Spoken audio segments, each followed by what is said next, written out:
ନିଜର ଯକୃତ ଦେଇ ସ୍ୱାମୀର ଜୀବନ ବଞ୍ଚାଇଲେ ରଶ୍ମିତା ଆଜିର ସମାଜରେ ସାବିତ୍ରୀ ଏବେ ବି ଅଛନ୍ତି। ଏଭଳି ଏକ ଘଟଣା ଦେଖିବାକୁ ମିଳିଛି ତିଗିରିଆ ଥାନା ଅନ୍ତର୍ଗତ ମାନପୁର ଗ୍ରାମରେ। ନିଜର ସ୍ୱାମୀର ଜୀବନ ବଞ୍ଚାଇବାକୁ ଯାଇ ନିଜ ଯକୃତର ଅଧା ଭାଗ ଦେଇ ସ୍ୱାମୀଙ୍କର ଜୀବନ ବଞ୍ଚାଇଛନ୍ତି।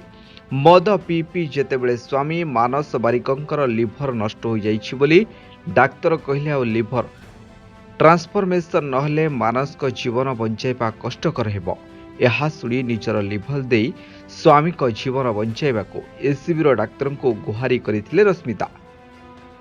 एपटे मन में अनेक संदेह मध्य थाई, कारण प्रथम करी एसीबी ऑपरेशन करी मानसंक जीवन बंचाइथिले डाक्तर देवता मारे। रश्मितांकर एभली कार्य को सारा अंचल में प्रशंसा करा जाउछि। यदि देखा जाए स्वामी स्त्री उभय एबे अकामी निजर तीनोटी संतान से बंचे केमिति और निजे बंचे केमिति। ब्यूरो रिपोर्ट संस्कार टीवी ओडिशा।